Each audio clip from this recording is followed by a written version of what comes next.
एक गांव में बंसी अपनी पत्नी रज्जो के साथ रहा करता था। हालांकि बंसी काफी कंजूस था, लेकिन फिर भी उनका जीवन मजे में कट रहा था, क्योंकि रज्जो ने अब बंसी के साथ एडजस्ट कर लिया था।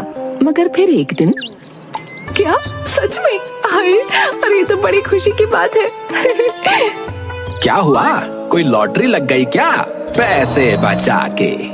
अरे मुझे तो इस दिन का कब से इंतजार था। क्या हुआ है, मुझे भी तो बताओ। पैसे बचा के? रज्जो खुशी खुशी फोन पर बात करती है और फिर फोन रखकर बोलती है, क्या आप बीच में टोकते रहते हो? मैं अपने भाई से बात कर रही थी। अच्छा भैया, मुझे माफ करो, पर ये बताओ कि खुशी की क्या बात है? शादी लग गई क्या उसकी? पैसे बचा के? अरे नहीं, अभी कहाँ, अभी तो वो कॉलेज में है। खुशी की बात तो ये है कि कल वो यहाँ रहने आ रहा है 1 हफ्ते के लिए। क्या? बंसी के कानों से धुआं निकलने लगता है। मुझे छुपाना पड़ेगा, मुझे छुपाना पड़ेगा, ये छुपाना पड़ेगा। अरे क्या छुपाना पड़ेगा? क्या हो गया है आपको? अरे तुम चुप रहो, पैसे बचा के। बंसी फटाफट अपने पैसे और महंगी चीजें अलग अलग जगह छिपा देता है, क्योंकि वो अपने साले को जानता था कि वो कैसा है। अगले दिन सुबह सुबह बंसी के दरवाजे पर दस्तक हुई और सामने खड़ा था हर्ष। सिर पर स्टाइलिश टोपी, आंखों में चमक और हाथों में मिठाई का डिब्बा लिए वो मानो किसी बॉलीवुड के हीरो की तरह अदाएं मारते हुए अंदर आया। अरे मैं क्या, नमस्ते जीजा जी। ओहो, कैसे हो? और ये क्या हाल बना रखा है? कहीं पैसे बचा बचा के किसी दिन कुपोषण का शिकार न हो जाना। अबे साले, की कहा? मैंने कहा, अरे साले साहब कैसी बात कर रहे हैं आप? आइए अंदर आइए। अरे हर्ष, तो आ गया। घर में तो जैसे रौनक आ गई। आफत को रौनक कह रही है पगली। हर्ष को अभी घर में आए 1 घंटा भी नहीं हुआ था कि उसने बंसी के छिपाए हुए महंगे जूते ढूंढ लिए। हर्ष ने झट से उन जूतों को निकालकर अपने पैरों में डाल लिया और मुस्कुराते हुए बोला, अरे वाह, ये जूते तो बड़े स्टाइलिश हैं। और जीजा जी, आपकी पसंद तो कमाल की है। और मैं ले लूं? ले लेता हूँ, आप मना थोड़ी करोगे। हाँ पहन ले, सब तेरा ही तो है। हाँ, मैं भी तेरा ही हूँ। ले, मेरी खाल उतार कर इसके भी जूते बना ले और पहन ले, पैसे बचा के। ओ क्या जीजा जी है, ओ आपकी मजाक करने की आदत कहीं नहीं। हर्ष ने आते ही बंसी की नाक में दम कर दिया था। जब वो शाम को टहलने के लिए निकलने लगा तो बंसी से बोला, ओ जीजा जी, ओ मैं जरा गांव घूमने जा रहा हूँ, थोड़े पैसे दे दो, कुछ हल्का फुल्का खा लूंगा। अरे मेरे पास तो कुछ नहीं है, पैसे बचा के। अरे जीजा जी, अब मैं आ गया हूँ, अब पैसे नहीं बचा पाओगे आप। हाँ, ये तकिया कलाम छोड़ दो, कुछ नया बोलो, जैसे अब पैसे उड़ा के। ऐसा कभी नहीं होगा, पैसे बचा के। और चलो मैं खुद ही देख लेता हूँ। हर्ष इधर उधर ताक झांक करने लगा। वो अलमारी, दराज और यहाँ तक कि बिस्तर के नीचे भी झांकने लगा। आखिरकार वो किचन में पहुँचा। बाहू जी, वो ये पुराना डिब्बा किस लिए रखा है? अबे साले, वो मत खोलना। क्या कहा आपने? अरे मैंने कहा, अरे साले साहब वो ना खोलना। लेकिन हर्ष ने उसकी बात अनसुनी करते हुए डिब्बा खोल दिया और उसमें रखे पैसे निकाल लिए। हर्ष की आंखों में चमक आ गई, जैसे उसने कोई खजाना ढूंढ लिया हो। ओ जी, ओहो, ओ आहो जी आहो, ये देखो, ओ किचन के खजाने में जीजा जी के पैसे। अरे तुझे क्या लगता है कि मैं पैसे पेड़ पर उगाता हूँ? ए जी, मेरे छोटे भाई से प्यार से बात करना, वरना अच्छा नहीं होगा। अच्छा भैया, मुझे माफ करो। ओ चलो जी चलो, मैं चला, पैसे उड़ा के। बंसी हर्ष को जाते हुए देखता रहा और मन में सोचता रहा कि आखिर कब वो इस हर्ष नाम के दर्द से छुटकारा पाएगा। हर्ष बाजार में पहुंचा और शॉपिंग करने लगा। ओ वाह जी वाह, और ये टी शर्ट तो एकदम मस्त है, और ये साड़ियाँ दीदी को गिफ्ट कर दूंगा, और जीजा जी के लिए ये लुंगी ठीक रहेगी। आगे चलते चलते हर्ष की नजर एक गरीब आदमी पर पड़ी जो सड़क किनारे बैठा था। ओ भाई ओ ये ले, तुझे इन पैसों की ज्यादा जरूरत है। जीजा जी के पास तो बहुत पैसे हैं, क्यों ना तुझे ही दे दूं। धन्यवाद भैया, भगवान तुम्हें खुश रखे। इसके बाद हर्ष खाने पीने की दुकानों पर पहुंचा और वहां उसने बंसी का नाम लेकर उधार में चीजें खरीदनी शुरू कर दी। ओ भैया, और ये समोसे और लड्डू पैक कर दो। और हाँ जीजा जी, मतलब बंसी जी के नाम पर उधार लिख लेना है। हाय, पप्पू जी का उधार तो ठीक है। अरे पप्पू, पप्पू कौन भी? अरे भाई, तुम्हारे जीजा जी ही तो हैं। यहाँ सब उन्हें पप्पू के नाम से जानते हैं। आहो जी आहो, पप्पू जी। ओ जी, बड़ा बढ़िया नाम है पप्पू। ओ पप्पू। अब जब हर्ष वापस घर आया तो दरवाजे पर ही जोर से चिल्लाने लगा। अरे ओ पप्पू जी, ओ अरे देखो जी मैं क्या लाया हूँ जी। अबे साले, मतलब साले साहब, मुझे पप्पू क्यों बोल रहे हो? पैसे बचा के। आहो जी, और क्योंकि आपका नाम पप्पू है तो पप्पू ही बोलेंगे ना।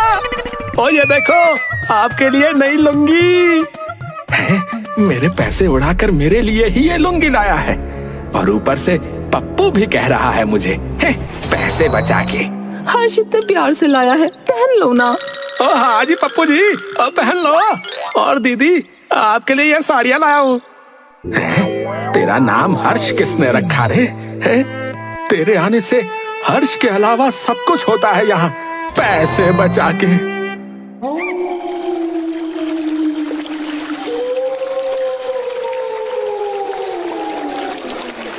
रात गुजरती है और अगली सुबह बंसी के दरवाजे पर दुकानदारों की लाइन लग जाती है। पप्पू जी हमारा उधार चुकता करो। हाँ, समोसे का उधार भी दे दो पप्पू जी। है? किस बात का उधार भैया? कल तुम्हारा साला बहुत सारा सामान लेकर गया था। बंसी ये सुनकर अपने बाल नोचने लगता है, लेकिन मजबूरन उसे पैसे तो देने ही पड़ते हैं। फिर बाद में वो गांव में थोड़ा घूमने निकला ताकि थोड़ी ताजगी मिल सके, लेकिन उसके चेहरे पर उदासी छाई हुई थी।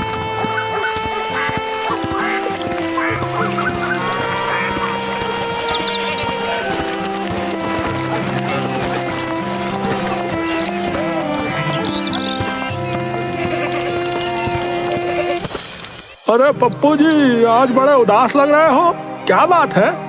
क्या बताऊं, साला आया हुआ है घर पर। जब से आया है मेरे घर का बंटा धार कर रखा है। अरे ये तो हर साले की फितरत है। सारे साले जो हैं ऐसे ही होते हैं साले। मेरा वाला तो जब आता है तब मेरी जेब खाली करके चला जाता है। हाँ जी हाँ, साले का काम ही जीजा को तंग करना होता है, और नहीं तो क्या। तुम अकेले नहीं हो पप्पू जी। हाँ? थोड़ा और दुखड़ा सुनाकर बंसी वापस घर की ओर चल पड़ा।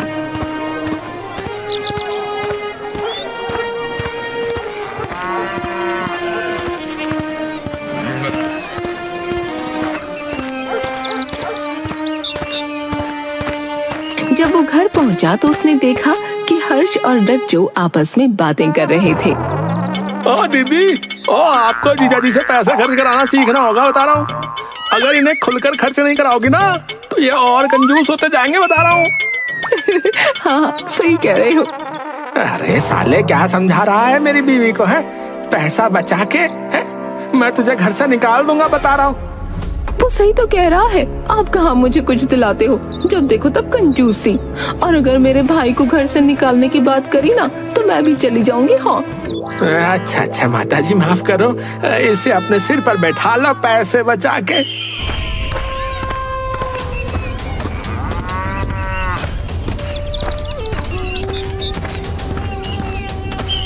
बंसी हर्ष की शरारतों से तंग आकर गांव के कुछ गुंडों को पैसे देकर उन्हें एक खास मिशन पर भेजता है। उनका काम था हर्ष को घेर कर डराना, धमकाना और उसे गांव से भगा देना ताकि बंसी राहत की सांस ले सके। देखो भैया, इस साले को ऐसा घेरो कि डर के थर थर कांपने लगे हैं। उसे बोलना कि अगर दोबारा इस गांव में नजर आया तो उसे और मारा जाएगा। हाँ, फिर मैं आकर उसे बचाऊंगा और डराकर शहर वापस भेज दूंगा, पैसे बचा के। हाँ पप्पू जी, जैसा आप कहो, आज ही साले को सबक सिखाते हैं।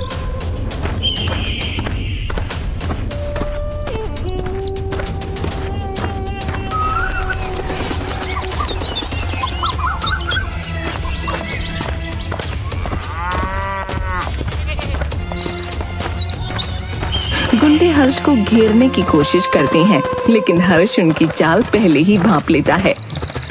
आओ जी, ये लोग तो मुझे पकड़ने की कोशिश कर रहे हैं। चलो थोड़ा इन्हें भी दौड़ाया जाए।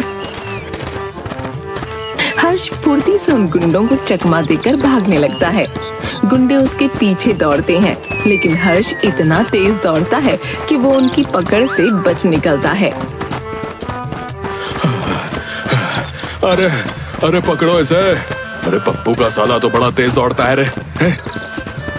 हर्ष इतना तेज दौड़ता है कि गुंडे थककर चूर हो जाते हैं और फिर आखिरकार हर्ष उन्हें धक्का देकर एक नाली में गिरा देता है। अरे बाप रे, ये साला तो असली धांसू निकला।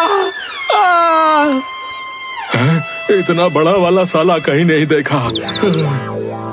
दूर से ये सब देख रहा बंसी अपना माथा पीट लेता है। बंसी अब समझ चुका था कि वो हर्ष को किसी भी तरह इस गांव से नहीं भगा सकता।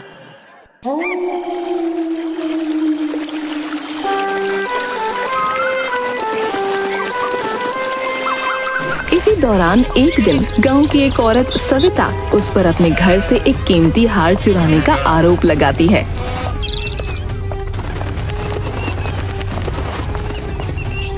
ये बंसी ही है जिसने मेरा हार चुराया है। पंचायत बुलाई जाती है और गांव के लोग इकट्ठा होते हैं। 3 गवाह भी सविता के साथ आते हैं, जो इस बात की गवाही देते हैं कि बंसी ने ही चोरी की है। बंसी, अरे तेरे खिलाफ सबूत और गवाह दोनों हैं, तुझे सजा सुनाई जाएगी। जैसे ही बंसी को सजा सुनाने की तैयारी होती है, हर्ष अचानक पंचायत में धमाकेदार अंदाज में एंट्री मारता है। ओ आओ जी, ओ आला रे आला, जीजा का साला आला। ओ मुझे इन गवाहों से कुछ सवाल करने हैं। बाबा जी, आपने कहा है कि आपने रात में मेरे जीजा को सविता के घर जाते हुए देखा था, पर क्या आपको इस उम्र में सच में ठीक से दिखाई देता है? ओ अच्छा, चलिए बताइए, वहाँ दूर उस पेड़ पे क्या लिखा है? अरे बेटा, मुझे तो कुछ भी साफ नहीं दिख रहा बेटा। अरे ये बाबा तो झूठ बोल रहे हैं। फिर हर्ष दूसरे गवाह की ओर बढ़ता है, जो कि एक महिला थी। हाँ जी, तुमने कहा था कि तुमने भी मेरे जीजा को सविता के घर के पास देखा था, हैं? पर तुम इतनी रात में बाहर क्या कर रही थी? तुम तो 9 बजे सोने वाली औरत हो। अरे ये भी झूठी निकली रे। अब हर्ष तीसरे गवाह की ओर रुख करता है, जो एक नौजवान था। हाँ जी भाई जी, तुमने कहा कि तुमने मेरे प्यारे जीजा को खिड़की से निकलते देखा, तो बस इतना बता दो कि तुमने इन्हें उसी समय क्यों नहीं रोका? नौजवान कुछ न बोल पाया। पंचायत समझ जाती है कि बंसी निर्दोष है। सरपंच भी मान जाता है कि बंसी पर गलत आरोप लगाया गया था। तुमसे किसने कहा कि चोर मेरे जीजा है? मेरी नौकरानी ने कहा था। हाँ, वो इन तीनों के घर पर भी काम करती है। नौकरानी इन तीनों को जानती है? हाँ, वो इन तीनों के घर पर भी काम करती है। तो शायद अब तक आप लोग भी समझ गए होंगे कि सविता की नौकरानी ने इन तीनों के साथ मिलकर ये प्लान बनाया था। अबे साले, तू तो कमाल का निकला पैसे बचा के। ओहो जीजा जी, आपको परेशान करने का हक सिर्फ मेरा है। और लाओ इसी बात पे पैसे निकालो हैं। और मैंने आपका केस बढ़ाया जी। वो पैसे निकालो।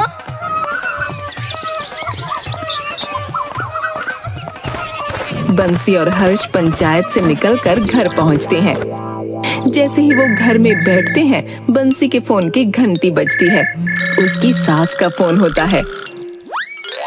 हाँ मम्मी जी, प्रणाम। कैसे हो?